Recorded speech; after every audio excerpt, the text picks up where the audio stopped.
पहलगाम आतंकी हमले में शामिल आतंकियों की पहली तस्वीर सामने आई है। एक तस्वीर सामने आई है जिसमें एक शख्स जो कि कुर्ते पायजामे में है, उसने हाथ में बंदूक थाम रखी है। ये तस्वीर सामने आई है और ये मौके की ही तस्वीर है। बताया जा रहा है कि आतंकियों में शामिल ये शख्स भी आतंकी है जो चुन चुनकर सैलानियों को मार रहा था।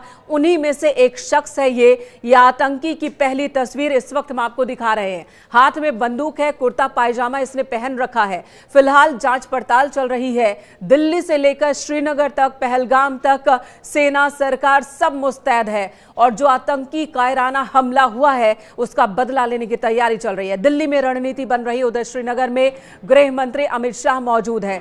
दिल्ली में प्रधानमंत्री नरेंद्र मोदी अरब के दौरे को बीच में ही छोड़कर लौट आए और सबसे पहले उन्होंने एयरपोर्ट पर ही एक ब्रीफ मीटिंग ली जिसमें एनएसए अजित डोभाल मौजूद थे, विदेश मंत्री मौजूद थे, विदेश सचिव मौजूद थे। उनसे पूरी जानकारी ली प्रधानमंत्री ने इस आतंकी हमले के बारे में। शुरू में यह खबर आ रही थी कि 4 आतंकी हो सकते हैं जिनमें 3 विदेशी और 1 स्थानीय होने की बात हो रही थी, लेकिन अब यह आंकड़ा बढ़ रहा है।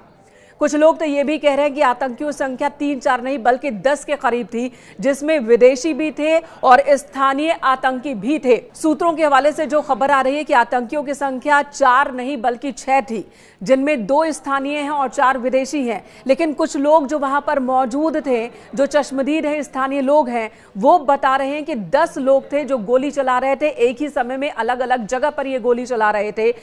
घोड़े पर बैठकर सवार होकर जो लोग जा रहे थे उन पर गोली बरसाई जा रही थी। कहीं अगर कोई चाट खा रहा है उसे पूछकर उसका नाम, धर्म, उस पर गोली चलाई जा रही थी, कलमा पढ़वाया जा रहा था। ये सब जानकारी तो आपके पास है ही। आगे बात होती है कि अब उसके बाद अभी तक क्या क्या हुआ है, तो आपको बता दें इस वक्त जो एक्शन चल रहा है पहलगाम और उसके आसपास के पूरे इलाके में कॉम्बिंग ऑपरेशन चल रहा है। सीआरपीएफ की जो एक्टिव टीम है, क्विक रिस्पांस एक्टिव टीम, वो रिस्पांस कर रही है, वो कॉम्बिंग ऑपरेशन कर रही है। स्थानीय पुलिस की भी मदद ली जा रही है। सबसे बड़ी चुनौती है आतंकियों तक पहुंच बनाने की, क्योंकि ये जो इलाका है ये घाटीनुमा इलाका है, इसके अगल बगल जंगल है और यहाँ काफी दूर तक पहले, बहुत पहले से शांति रही है, तो यहाँ पर चौकसी उतनी ज्यादा नहीं थी। सेना के जवान, सीआरपीएफ के जवान इतने ज्यादा चौकस नहीं थे और यही वजह है कि जब यहाँ पर आतंकी हमला हुआ उसके बाद रिस्पॉन्स करने में काफी वक्त लग गया और इस बीच डर है, आशंका है कि आतंकी जंगलों में घुस गए हैं या फिर स्थानीय लोगों ने ही उन्हें शरण दी है। सबसे बड़ी चुनौती तभी हो जाती है सेना के सामने, खुफिया एजेंसियों के सामने और सुरक्षा बलों के सामने, जब स्थानीय लोग आतंकियों को शरण देते हैं, पनाह देते हैं, छिपा देते हैं, तब ऐसे आतंकियों तक पहुंचना थोड़ा मुश्किल हो जाता है। फिलहाल पुलिस पूरे जम्मू कश्मीर को ही छावनी में तब्दील कर दिया गया है। सेना के जवान, सीआरपीएफ के जवान पूरे जम्मू कश्मीर में हैं, खासकर श्रीनगर में, अनंतनाग में, क्योंकि अनंतनाग से भी खबर आई कि जब पहलगाम में आतंकी हमला हुआ उसके बाद अनंतनाग में एलओसी क्रॉस करने की कोशिश हुई कुछ आतंकियों की ओर से।